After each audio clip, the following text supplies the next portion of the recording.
नमस्कार दर्शकों, times vision news में आप सभी का स्वागत करते हैं। आज हम यूपी के मुख्यमंत्री योगी आदित्यनाथ करेंगे। योगी आदित्यनाथ को बीजेपी का फायर ब्रांड नेता कहा जाता है। उत्तर प्रदेश की कानून व्यवस्था पर योगी जी की पकड़ कुछ ज्यादा ही मजबूत, खासकर मुस्लिम समुदाय के लोगों पर। और हम ऐसा इसलिए कह रहे हैं क्योंकि 25 नवंबर 2020 नवभारत टाइम्स समाचार पत्र में यूपी की योगी कैबिनेट ने उत्तर प्रदेश विधि विरुद्ध धर्म सम परिवर्तन प्रतिषेध अध्यादेश 2020 पास कर दिया था। और इस अध्यादेश के कानून का रूप लेने के बाद गैर कानूनी धर्म परिवर्तन के साथ साथ कथित लव जिहाद पर भी रोक लगाने का था, जो अभी भी जारी है। लेकिन दर्शकों, ये अध्यादेश सिर्फ लव जिहाद पर रोक लगाने तक ही सीमित नहीं है, क्योंकि इसका मुख्य उद्देश्य तो शादी का बहाना लेकर जो यूपी में हिंदू लड़कियों का धर्म परिवर्तन करवाया जा रहा था, उसे रोकना है।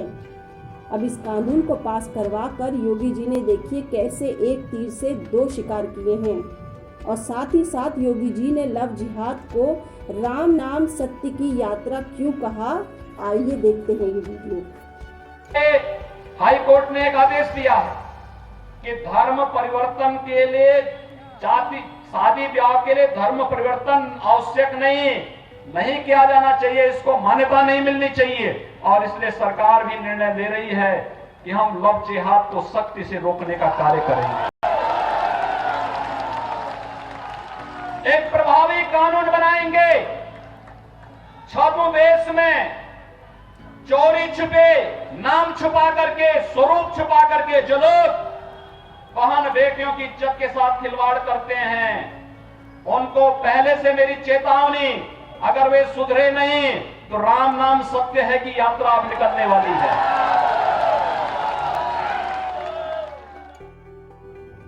उत्तर प्रदेश में दो चीजें सबसे ज्यादा प्रचलित मानी जाती हैं, योगी पुलिस का डंडा और बजरंग दल। दोनों ही अल्पसंख्यक समुदाय के लोगों के विरोध में हमेशा कार्यरत रहते हैं। आज के समय में जैसे यूपी की जनता यूपी पुलिस और बजरंग दल वालों की क्रूरता और बदसलूकी का शिकार है, ऐसे ही व्यवहार का शिकार योगी जी याद करिए आप भी हो चुके हैं। लेकिन शायद अब आप अपना पुराना समय भूल चुके हैं। बोले don't be tell him go on Nitin. Yogi ji पिछले कुछ समय से महोदय राजनीतिक विद्वेष के तहत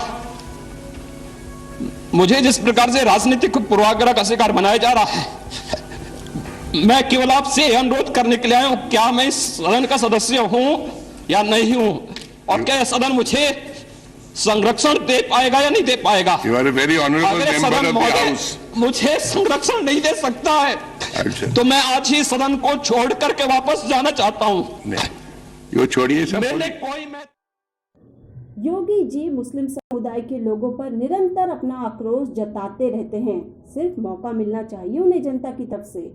जैसे सीएए और एनआरसी के विरोध में प्रदर्शनकारियों पर योगी पुलिस ने देखिए कैसी बर्बरता से इन लोगों की पिटाई की थी और बाद में उन्हें धमकियां भी दी गई थी। तो आइए दर्शकों, देखिए, सुनिए और समझिए इस वीडियो को।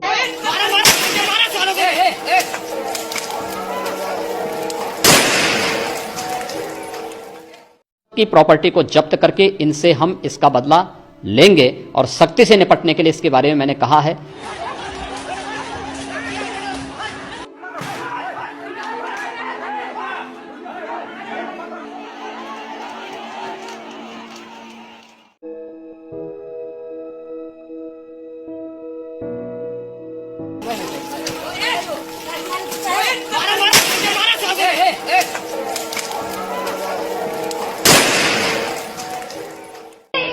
और मुझे मेरे भैया को सोते हुए लेकर गया, मारा मुझे भी बहुत ज्यादा मारा और मेरे भाई को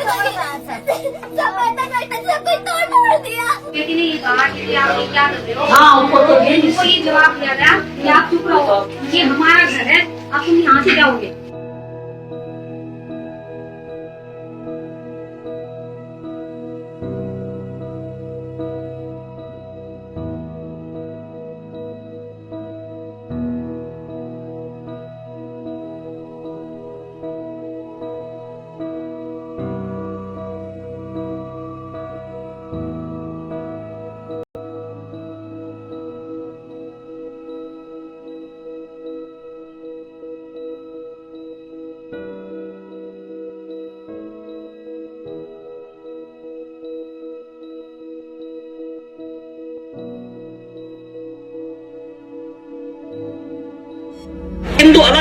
संस्कृति है, मुस्लिम अलग संस्कृति है। दोनों एक साथ नहीं रह सकती, दो संस्कृतियां कभी एक साथ नहीं रह सकती हैं। ये टकराव होगा, जरूर होगा। ऐसे ही किसान आंदोलन में ट्रैक्टर रैली में हिस्सा ले रहे किसानों के खिलाफ योगी सरकार ने ये अध्यादेश जारी करवा दिया था कि किसानों को डीजल नहीं दिया जाना चाहिए। इस पर किसानों के नेता राकेश टिकैत ने उन्हें चेतावनी भी दी थी। देखिए योगी सरकार पर बरसते हुए क्या बोले राकेश टिकैत।